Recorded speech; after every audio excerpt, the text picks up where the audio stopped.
मुझे मुझे लगता है कि शायद मोदी अंदर से मुसलमान हो गया है, तब ऐसे बयान दे रहा है।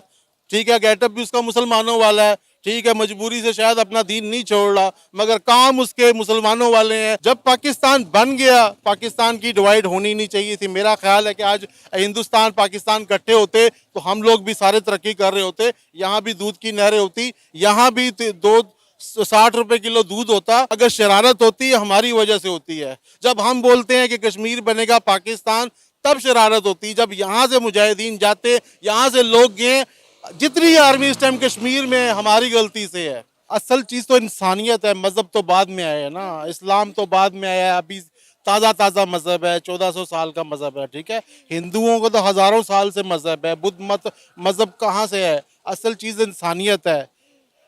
हम जो इस्लाम फोबिया हो रहा है, ये सब कुछ नहीं होना चाहिए। मुसलमान ने तो मुसलमान के साथ ज्यादती की हुई है। को हम ठेकेदार बने हैं और बदमाश बने हुए हैं, हम इंसान नहीं है। सिर्फ हम कहते हैं हमारे पास कलमा है। वो कलमा तो है, ठीक है, कलमा तो आपको बचाएगा, मगर इंसानियत का तो पूछा जाएगा ना आपसे। ओ भाई, आज हम सिर्फ पाकिस्तानी इसलिए खुश हो रहे हैं कि बस हम मुसलमान हैं और हम बच जाएंगे। नहीं, इस हर चीज का हिसाब होगा। जो काम मुसलमान हुक्मरानों को करने चाहिए थे, जो हमारे नवाज शरीफ को, जो हमारे प्राइम मिनिस्टर को बयान देने चाहिए थे, वो मोदी करके दिखा रहा है। हमारे प्राइम मिनिस्टर की शक्लें यहूदियों जैसी हैं, उनके प्राइम मिनिस्टर की शक्ल मुसलमान जैसी है।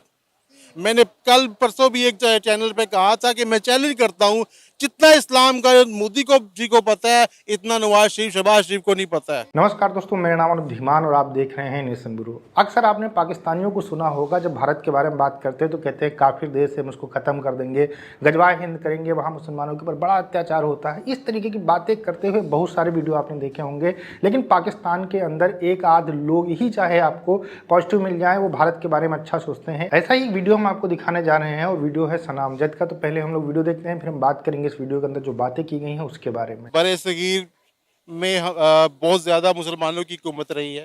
ठीक है, तब क्या मुसलमानों ने कारनामे किए थे? एक बाप और एक बेटा, एक दीवार एक तरफ बना रहा है बेटा, तो बाप दूसरी तरफ है। 2-2 साल उसकी मुलाकात नहीं हुई। हजारों लोगों से इन्होंने, हमारे जो मुगल थे, मुसलमान बादशाह थे, हजारों लोगों को मतलब है कि सिर्फ खाने के ऊपर इनसे काम करवाया। मारते भी थे, उनसे काम करवाते थे। ठीक है, अब हिंदुस्तान में अगर ऐसे तंग हालात होते तो क्या 20-30 करोड़ मुसलमान वहां रहते? कभी भी नहीं। कभी वो इधर ना आते या यूएनए में ना जाते। आधा से ज्यादा कश्मीर यूके में है, बाहर है, क्या वहां एहतजाज ना करते?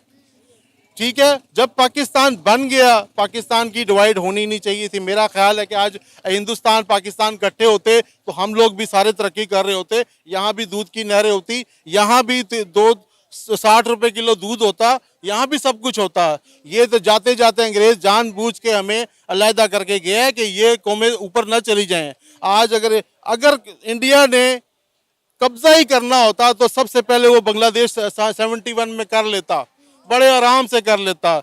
जो हमने करतूत किए थे, जो हमने उनके मैंडेट को नहीं माना था, जो हमने बांग्लादेश के साथ ज्यादतियां की थी, तो आराम से वो इंडिया के साथ शामिल हो जाते। मगर इंडिया ने ऐसा नहीं किया। ठीक है, और उन्होंने मुसलमानों, जिस तरह भाईचारे से हजारों साल से रह रहे हैं ना मुसलमानों के साथ, वो वैसे ही रह रहे हैं। अगर शरारत होती है हमारी वजह से होती है। जब हम बोलते हैं कि कश्मीर बनेगा पाकिस्तान, तब शरारत होती। जब यहाँ से मुजाहिदीन जाते, यहाँ से लोग गए, जितनी आर्मी इस टाइम कश्मीर में हमारी गलती से है। ना हम उधर जाते, ना वहाँ लोग पकड़े जाते, ना वहाँ आर्मी आती। सच बात तो पाकिस्तानी कहते ही नहीं है, झूठ कहते हैं और जैसे मदारी दिखाता है कुछ है, करता कुछ है। सच बात तो हम करते ही नहीं है। ठीक है, इंडिया ने तरक्की इसीलिए की है कि उन्होंने सबको साथ लेके चला है। मुसलमानों को भी साथ लेके चलता है, ईसाइयों को भी साथ। अभी ये भाई कह रहे थे कि सिखों के साथ 3 करोड़ दुनिया में सिख हैं, जिसमें से कम अज कम 50 लाख का उनका इज्तिमा होता है। ठीक है, मेरा ख्याल शायद हज में भी हमारे इतने मुसलमान नहीं होते, 20 लाख 30 लाख होते होंगे। उनका जब अपना हज होता है सिखों का, 50 लाख सिख होते हैं। दुनिया का सबसे बड़ा लंगर सिख चला रहे हैं, 1 लाख अफराद को रोजाना खाना खिला रहे हैं। सिर्फ 3 करोड़, हम तो अरबों में हैं। हमें तो इससे बड़े लंगर खाने चलाने चाहिए थे, और हमारे पास वसाइल भी हैं, हमारे पास पैसा भी है। अगर सिख इतने तंग होते तो फिर सिख कब से ये चाहते कि जिस तरह उनके गुरु नानक इधर हैं करतारपुर में, मतलब कि सारी उनकी यहीं पे ही है पाकिस्तान में, तो सिख 3 करोड़ भी मुतालबा करते कि भाई हमने पाकिस्तान के साथ जाना है या अलहदा होना है। तो अच्छे बुरे लोग तो हर फिरके में होते हैं। तो ये बात पाकिस्तानियों को इस खुशफहमी से निकलना चाहिए। और भाई इस्लाम सिर्फ ठीक है हमें जन्नत में ले जाए, जन्नत में ये मुसलमान जाने वाले नहीं हैं। जन्नत में जो जाएंगे, जो आले बैत से प्यार करते हैं वही जाएंगे। ये जन्नत में जाने वाले नमाजों से, रोजे रखने से जन्नत में नहीं कोई जाएगा, ठीक है। जिसके लिए जन्नत बनी, जो जन्नत के सरदार हैं, उनको जो मानते नहीं है मुसलमान हो के, वो कैसे जन्नत में जाएंगे? वो रास्ते में नहीं खड़े होंगे, कैसे आए हो, मुझे तो मानते नहीं हो, मेरी जन्नत में कैसे आ गए हो? ठीक है, हम मुसलमान जो है हमें चाहिए अपना आप को ठीक करें, ठीक है। और सबसे पहले इंसान अपनी इकॉनमी ठीक करता है, अपने घर के हालात ठीक करता है, फिर किसी से बात करता है। आज हर पाकिस्तानी के हालात ख़राब हैं और हम एकदम इंडिया पे बातें करते हैं, जी इंडिया ने ये कर दिया, इंडिया ने ये कर दिया, इंडिया में ऐसा हो रहा है, इंडिया में ऐसे मुसलमानों पे हम जुल्म हो रहे हैं। अगर जुल्म होते हो तो इंडिया तरक्की करता। जिस जगह पे देखे जुल्म होता है वहाँ पे अल्लाह का अजाब आता है, ठीक है, वो मुल्क तरक्की नहीं करते हैं, ठीक। अगर वहाँ पे जुल्म होते तो इंडिया आज इतना, मुझे लगता है कि शायद मोदी अंदर से मुसलमान हो गया है तब ऐसे बयान दे रहा है, ठीक है। गेटअप भी उसका मुसलमानों वाला है, ठीक है, मजबूरी से शायद अपना दीन नहीं छोड़ रहा, मगर काम उसके मुसलमानों वाले हैं और हम मुसलमानों के काम कुफार वाले हैं। तो बस अल्लाह करे कि कोई ऐसा ही हिंदू ही चाहे आ जाए जो कम अज़ कम इंसानियत का दुश्मन ना हो, ठीक है। हमें इससे गर्ज नहीं है। यहाँ फरंगी देखे 200-300 साल हुकूमत करके गया है, बहुत कुछ फरंगी छोड़ के गया है, आज भी फरंगी की पीछे हर बंदा जा रहा है। दिल्ली की कल मैं वीडियो देख रहा था, रमज़ान की बादशाही मस्जिद में इस टाइम 1000-2000 बंदों की इफ्तारी हो रही है। मेरा ख्याल है वहाँ 20-30 हज़ार लोगों की इफ्तारी हो रही है और ऐसी ऐसी इफ्तारी दे रहे हैं कि जिसका कोई हिसाब ही नहीं है। तो जितनी आज़ादी इस्लाम की हर दीन को मेरा ख्याल है इंडिया में है, इतना किसी पूरी दुनिया में कि कहीं पे भी नहीं है जितनी आज़ादी है, आज़ार है।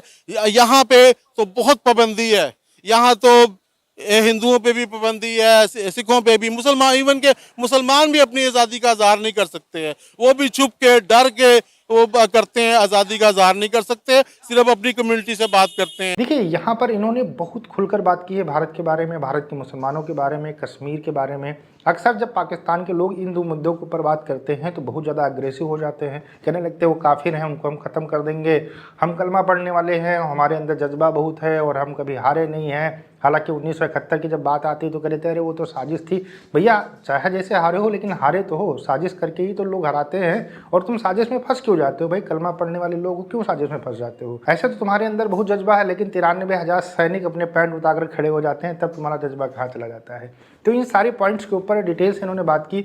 कश्मीर को लेकर जो यहाँ पर इन्होंने बात की है, बिल्कुल सही बात की है कि कश्मीर के अंदर जो आतंकवाद फैलाया वो पाकिस्तान ने फैलाया है, इसी वजह से वहाँ पर आर्मी है।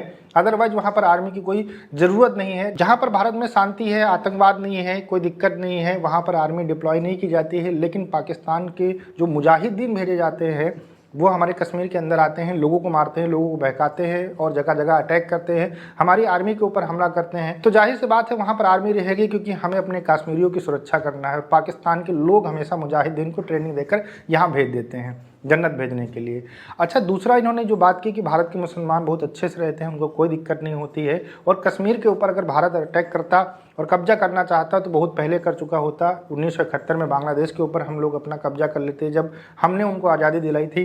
इसके अलावा जो कश्मीर है उसके ऊपर सबसे पहले पाकिस्तान ने अटैक किया था, उसके बाद में भारत की सेना उनको बचाने के लिए गई थी।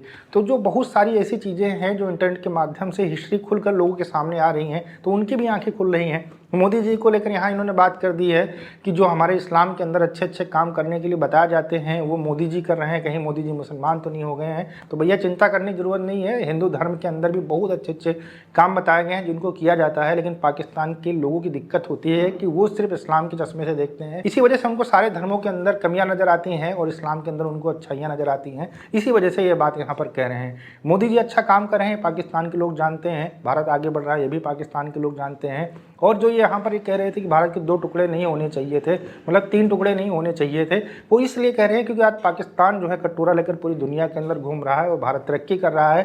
तो जब भारत की तरफ देखते हैं तो इनको ये लगता है कि अरे यार हम अलग हो गए, काश ना होते तो आज हम भी आराम से ज़िंदगी जी रहे होते, हमारी भी पूरी दुनिया के अंदर इज्जत होती, हमारा पासपोर्ट एयरपोर्ट के ऊपर कोई देश देख कर हमें 2 घंटे के लिए चेकिंग के लिए न रुकवाता। आपका क्या कहना है हमें कमेंट सेक्शन में जरूर बताइएगा। मिलते हैं नए वीडियो के साथ। नमस्कार, धन्यवाद, जय हिंद, जय भारत।